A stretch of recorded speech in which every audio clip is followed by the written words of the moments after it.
Agni.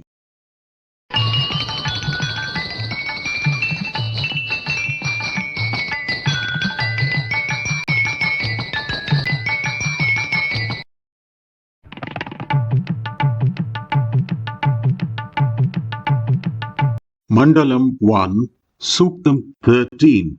Rishi, Medhatithi Kanva, Devata, Agni, Chandas, Gayatri.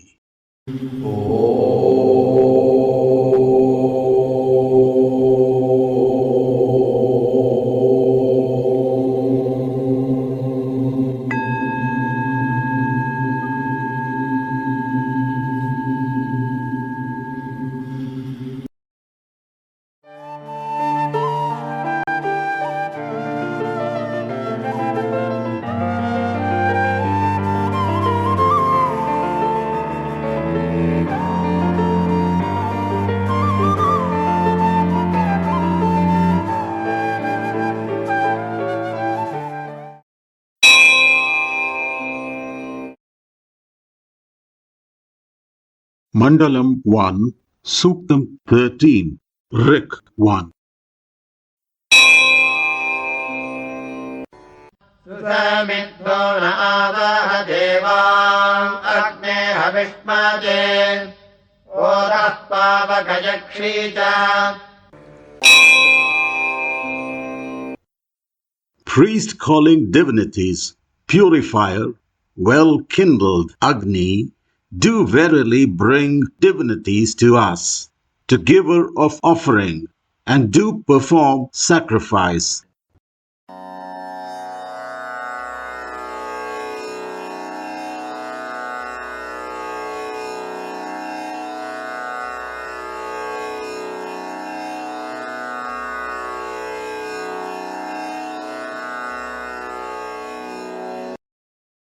Energy budget and efficiency of a mortal body. Vedic thought beautifully blends science, philosophy, and very ritualistic practices that are meant to figuratively mimic the truths proffered by both, to serve an offering that is absolutely delectable to the intellect and the conscious. The phrase well kindled perhaps has a larger connotation than referring to a vigorously burning fire at the sacrificial altar. Mortal bodies do not have access to unlimited energy, but work within an energy budget determined by the food intake and the regularly replenished but limited store of adenosine triphosphate (ATP), referred to in common parlance as body fat. The efficiency of converting this budgeted energy into useful work determines the efficiency of the mortal body, which is a function of a number of factors like age, gender, total body weight, and amount of muscle mass. An efficient body system will correspond to a well-kindled Agni, which will ensure effective use of all natural forces or divinities for the functioning of the mortal body for productive purposes. As the means of being so productive, that includes the natural forces or divinities, the energy for powering those means, Agni, and the tools used for the purpose, the mortal body, intellect, and the conscious, are all bestowals of creation. The outcome of this productivity, also called a sacrifice, is legitimately ascribed to time, which represents all of them. From the standpoint of duality, a question may arise: what then do individuals do? The question is moot, because every individual is merely a different hash of varying proportional representations of the same set of divinities, and it is Agni that impels them all to do what they do, including feigning the question above, as dictated by time.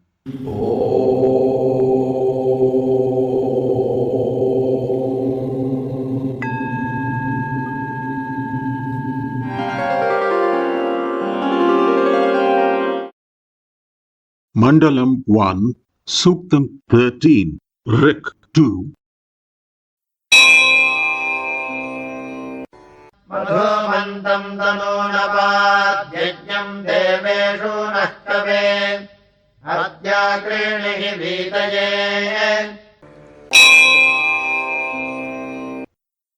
Self-generated seer, today do make our honeyed sacrifice upon divinities for invigoration.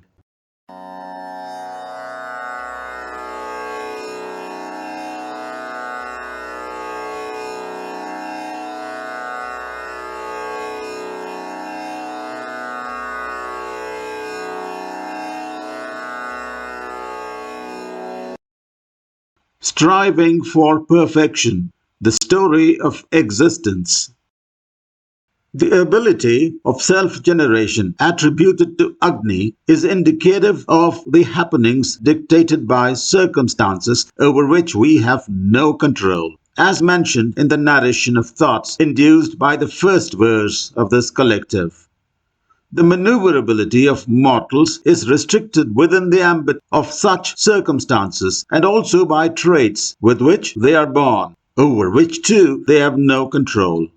The adjective honeyed that is applied to the act of sacrifice is representative of our volition for perfection in our activities within the circumstantial latitudes granted, which become the cause of breeding a host of notions that express themselves as comparative measures for rating the products of these activities in the perception of others. But perfection is an unachievable commodity in the domain of duality, and particularly with regard to activities of mortals. Supremacy as perfection, by definition, is an attribute of the eternal unmanifest supreme, and hence not mortally attainable. It can only be striven for, and this constant but unattainable striving of mortals for perfection is the story of existence. Every tale of history is an eyewitness account of this invariable phenomenon. Every fictional fable a reflection of this legitimate understanding. Every poem ever composed a rumination upon this notion. So is this verse.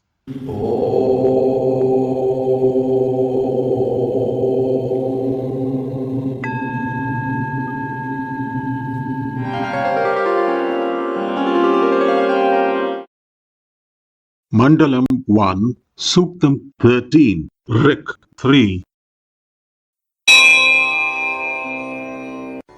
नराशंसमिह प्रियमस्मिन् यज्ञमुपह्वये मधुजिह्वम् हविष्कृतम् I call towards here into sacrifice the beloved honey-tongued expressive divinity, the maker of offering.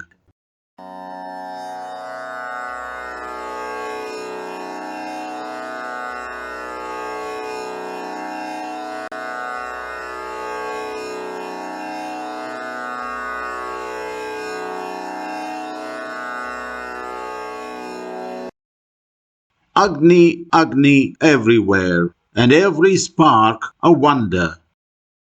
Energy, in any of its manifestations, is the most dramatic and expressive of the five divinities representing the five principles of creation.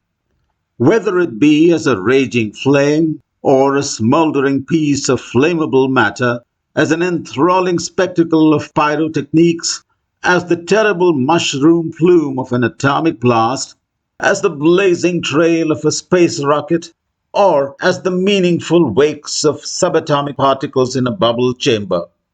Love and art being expressions of the same ilk, Agni, representing the principle of energy, becomes a beloved too, at least for the aesthetically minded, which must be an inherent quality of creation and hence of all that is created.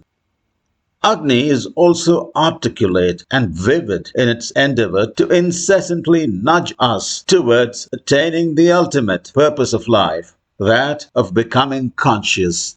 Visually, with its evanescent tongues of flame, its stimulus by contact, or its collateral character as an auditory beckoning.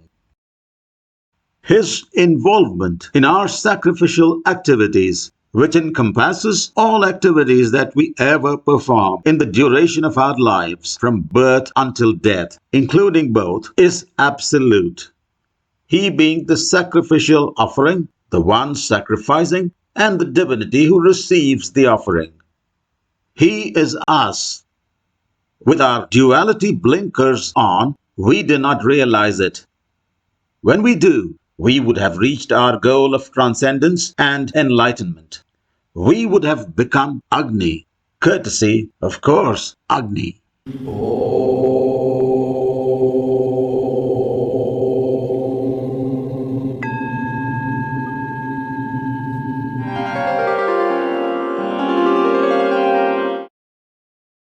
Mandalam 1, Suktam 13, Rik 4.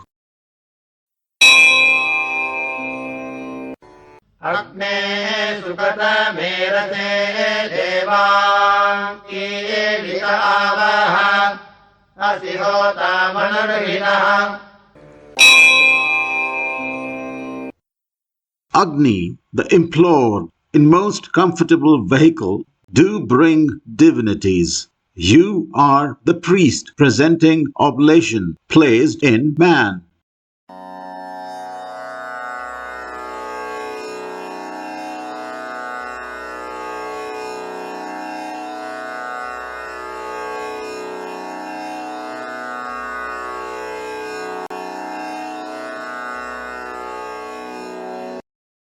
The role of mortals in ordering reality.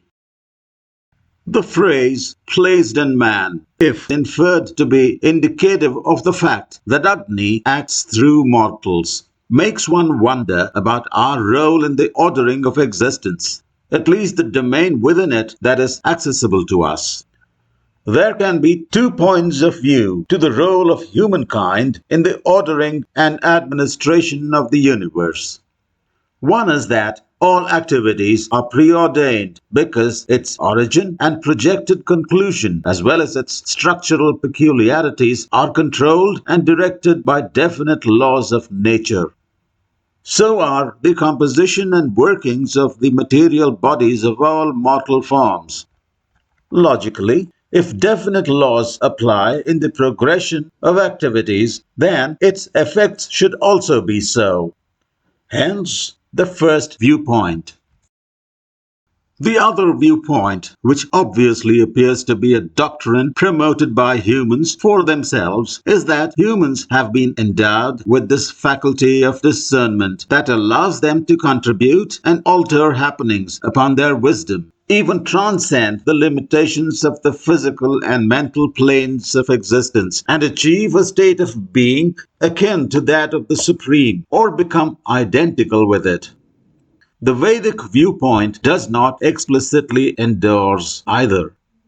Perhaps it lets humans live by any of the two norms, as both being mental constructs are equally viable and equally repudiable, on the basis of our speculative or inferred understanding of the workings of the universe, and also that upon attaining consciousness, the differences between the alternatives mean nothing. The well-made vehicle referred to in this verse is the human mind. The oblation is human aspiration and this transformative process presided over by Agni.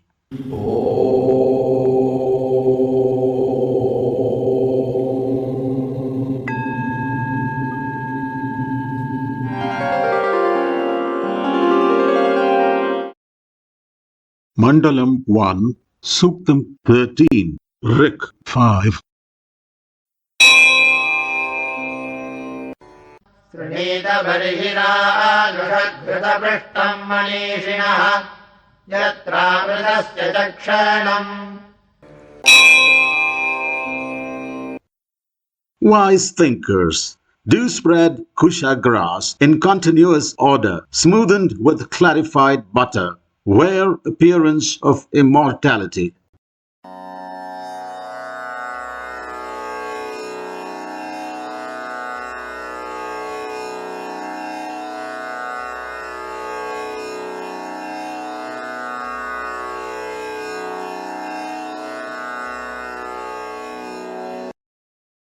illusory reality, and real consciousness. Immortality can only be an abstract concept, a fleeting mental construct, or a conscious truth. In the material universe, where everything is disposed to incessant change and hence invariably subject to mortality, the possibility of immutability will render all natural laws totally defunct and material reality an impossibility. Even the so-called immortals, the divinities, arrive with creation and depart with dissolution. The Vedic texts, too, explicitly say that a new Brahma is born in every cycle of creation. Immortality is realized only through awareness of this truth. Perhaps this is the reason why the universe is said to be illusory in nature or Maya. Wise thinkers, seated upon mats of purity represented by kusha grass, the thoughts induced in them by this ambience of rectitude and further lucidly clarified with awareness of the processes of existence, makes their minds to transform the abstract concept of immortality to mental constructs that is further elevated to a conscious truth. This is the purpose of every activity or sacrifice. Supposed material or status accrual as an aftermath of this exercise are collateral necessities to keep the script of existence in constant flow. Associating with the aftermaths subjects us to intellectual and spiritual bondage, while distancing ourselves from them leads to freedom and bliss. In everyday life, this thought would translate as approaching any responsibility with purity of mind and revel in the process of doing it rather than basking in the glory of its completion and expecting plaudits from others for that achievement.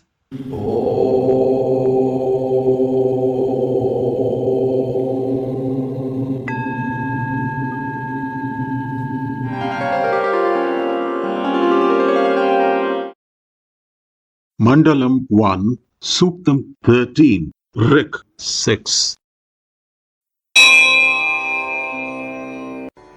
विश्रायन्तामृतावृभोद्वारो देवीरसश्चताः अद्यानूनम् च जुष्टमे.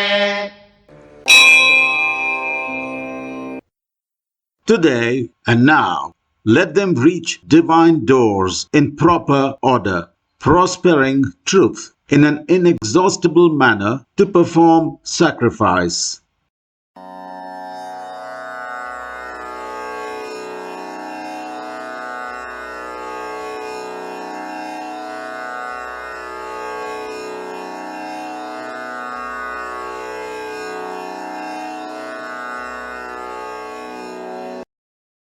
In pursuance of living truth, all processes need to follow a prescribed order of execution as dictated by natural laws for their successful conclusion and effective intended aftermath.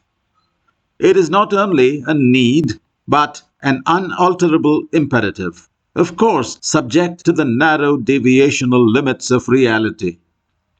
Processes, too, have to occur in proper order within a system to produce optimal results. It is so with life as well, from preconception to post-expiration. Every activity between these two milestones of life is considered as performance of a sacrifice on the part of all those involved, inanimate and animate mortals, as well as immortals, in the pursuit of truth. At each step of the process represented by an activity, the preceding step would have opened a door to the truth therein, with those involved experiencing it and celebrating that experience. A deliberated approach to each activity is meant to promote a reflective involvement, the realization of its importance to the business of life, and the recognition of the fact that the proper contributory sacrifice from each of us, however insignificant, is as important as any other to make the universe what it is today and now. The strong sensitivity of involvement advances optimality of results, and the feel of belonging fosters harmony. Such an ambience promotes enthusiasm and inexhaustible vigor in the pursuit of living truth.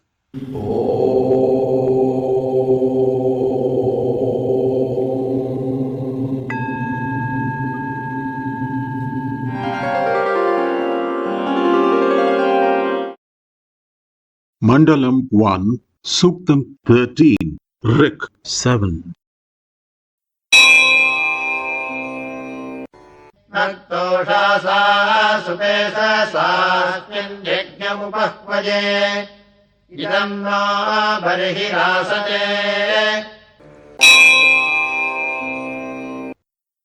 In this perfect form sacrifice, I call night and day to sit down near this, our kusha grass.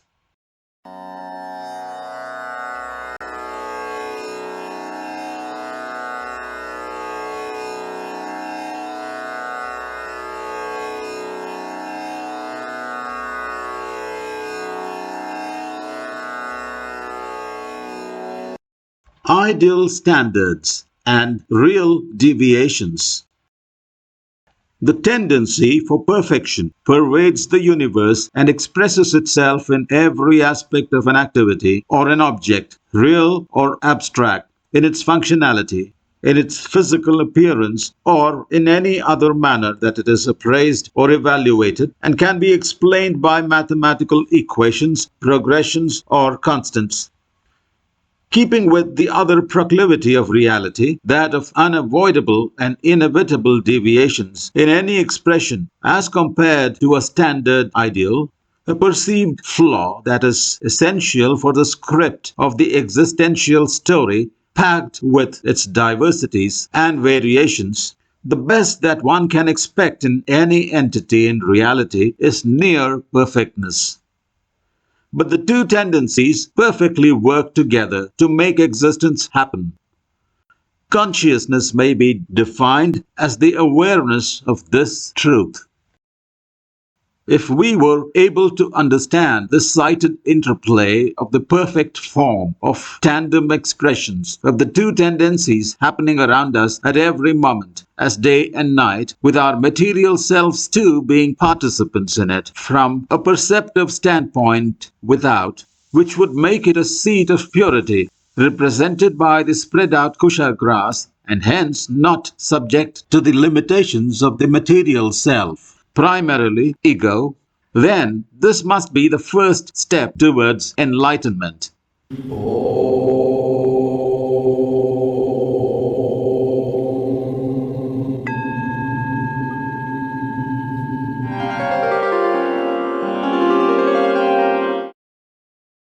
Mandalam 1, Suktam 13, Rik 8. तासु जिह्वावुपह्वजे होतारावीर्या कवि यज्ञं no यक्षतामिमम्. I call upon towards these two divine priests, seers, having good tongues, do offer this our sacrifice.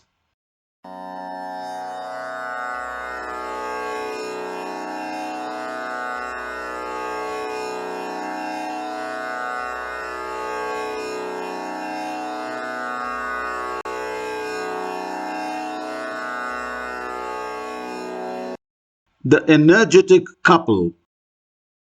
Swaha is personified as the wife of Agni, which would mean that it must be a reference to some inseparable yet distinct aspect of Agni. One such quality of Agni that comes to mind in the context of the mantras chanted while offering oblation into the fire altar during performance of Agni Hotram is assimilation. The mantra goes thus: Suryaya Swaha, Suryaya Idam Namama, and is rendered as the oblation is offered, meaning this is to the sun. To the sun, this is not mine. Agni is offered this oblation with the expressed intent that nothing is mine, all is Surya's. It is meant to realize and acknowledge the truth that nothing is ours indeed.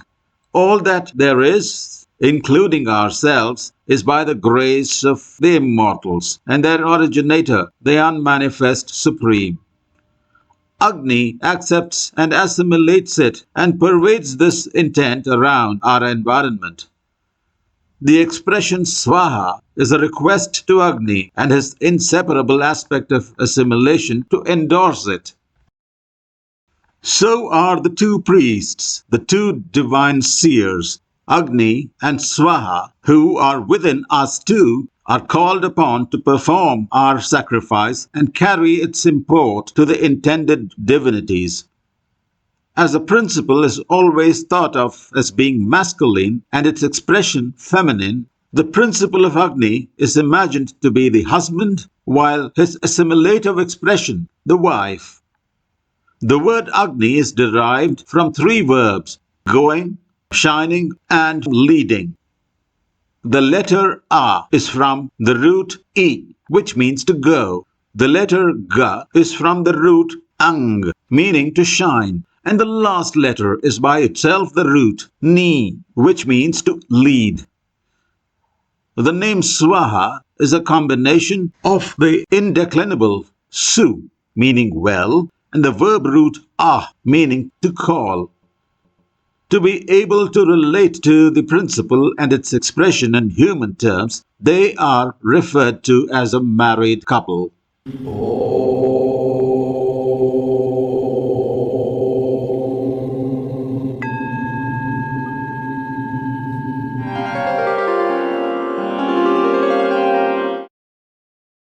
Mandalam 1, Suktam 13, Rik 9. इला सरस्वती मही तिस्रो देवीर्मायो भुवाः वरिहिस्तेदम् तस्पृथाः. Ila, divinity that rules speech. Saraswati, divinity ruling artistic expressions. Mahi, personification of earth. Three feminine divinities, pleasures of creation, ever faithful to their mandate. Do sit down on Kusha grass.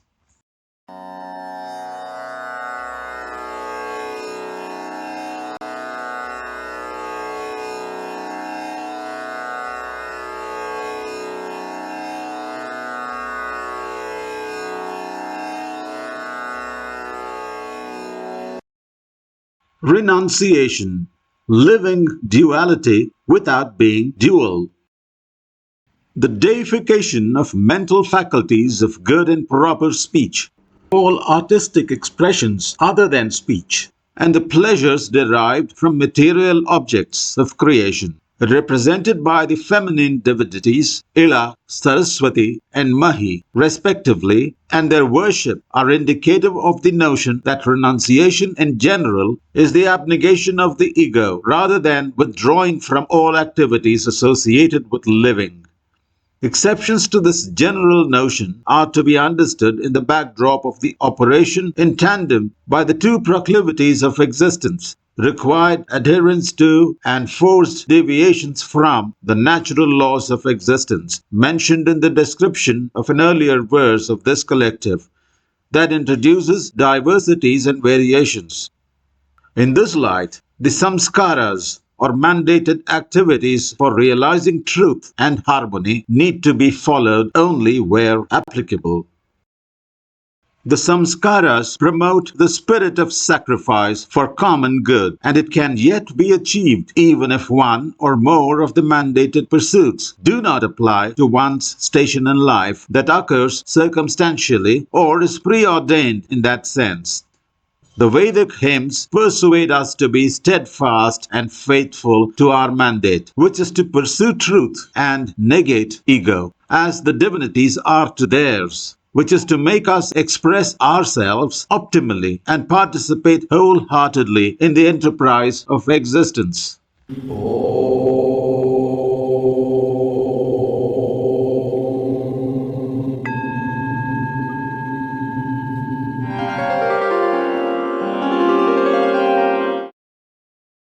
Mandalam 1, Suktam 13, Rik 10. इहत्वष्टारमग्र्यम् विश्वरूपमुपह्वये अस्माकमस्तु केवलः. I call upon two words here, foremost architect of gods, Twashtra, universal form, let him be ours solely.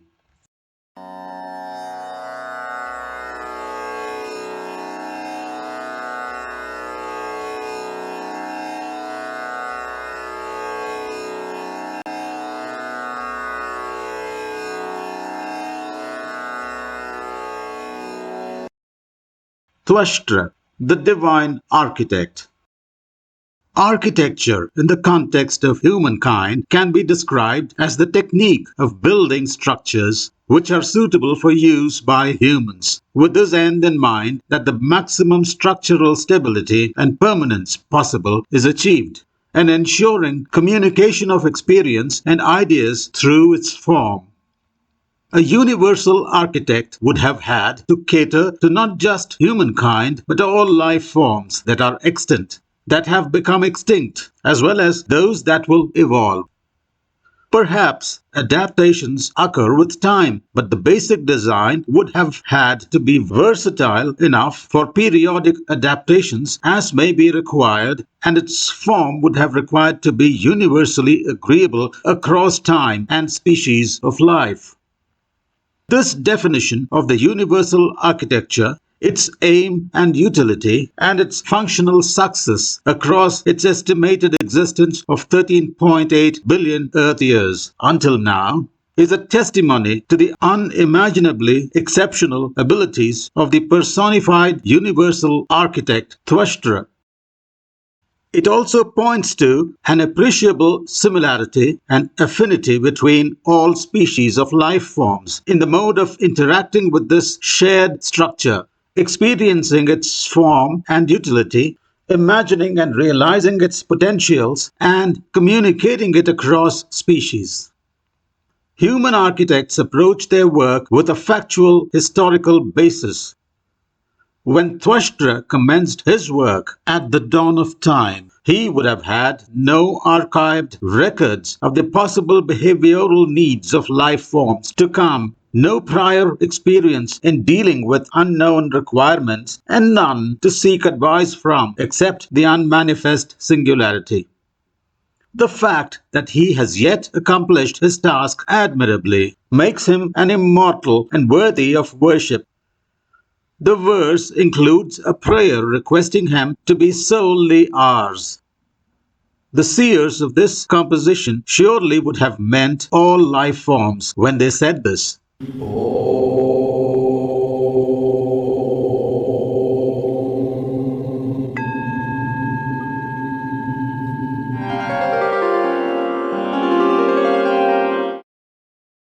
Mandalam 1, Suktam 13, Rik 11. अवसृजा वनस्पते Dev देवेभ्यो हविः प्रधातुरस्तु चेतनम्. Vanaspati, king of vegetation, God, do release offering to divinities. Let be awakening of giver.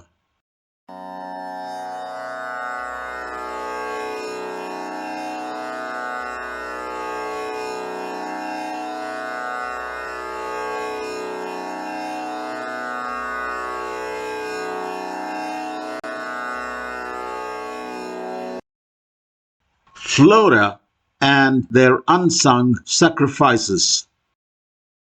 Going by the tree of evolution described by contemporary science, plants are the oldest life forms to have evolved from unicellular organisms. Their ancestor, algae, are said to be the first organisms to have harnessed solar energy using chloroplasts. Since then, a very wide variety of plant life has evolved to inhabit Earth's land surface as well as flourish in the oceans. They are intelligent, are cognizant, and are able to strategize their behavior patterns within the limitation of their sessility for survival in an environment that they need to cohabit with other life forms. Fauna, including humans, are directly or indirectly entirely dependent on flora for their survival. This verse is dedicated to the personification of flora, Vanaspati, considering the fact that plant life sacrifices the most for the survival and propagation of life as we know it upon earth. Despite supposedly being in the lowest rung of the perceived hierarchy of life forms, one of their kind, Soma, even has the ability to figuratively invigorate the immortals, Indra and his retinue of gods. Apart from generally having therapeutic contributions to make for diseases of many kinds afflicting all species of fauna. It is this perspective regarding the plant kingdom that established the Ayurvedic practice of performing reparatory rituals before collecting parts of live plants for medicinal use, acknowledging their contribution and seeking their pardon for causing them bodily harm.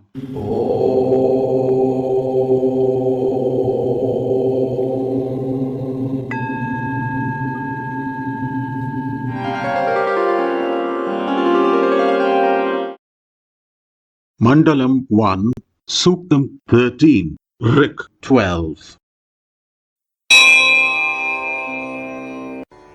स्वाहा यज्ञम् कृणोतनेन्द्राय विद्वानो गृहे तत्र देवान् उपह्वये Swaha, may they make sacrifice to Indra in habitation of sacrificer. There I call upon towards divinities.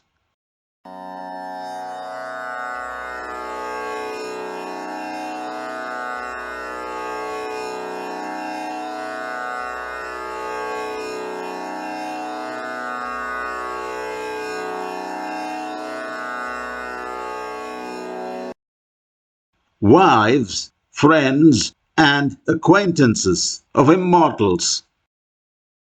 This verse explicitly reflects the thoughts expressed in verse 8 of this collective, describing the assimilative aspect of Agni and the use of the exclamatory denouement, Swaha. Agni's expression has other aspects as well, some of which may be quite contrary to the assimilative one in certain situations. But from the universal perspective, its overall propensity is overwhelmingly inclusive and assimilative, and hence only the personified Swaha qualifies to be his wife. Other personifications can at best be occasional friends or casual acquaintances that associate with him along the path of existence, who can promote, retard, or remain placid about his purpose.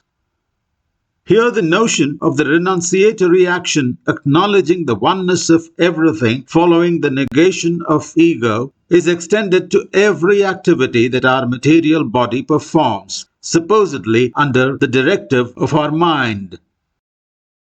The habitation of the sacrificer is the body itself, and the directives come from the universal script.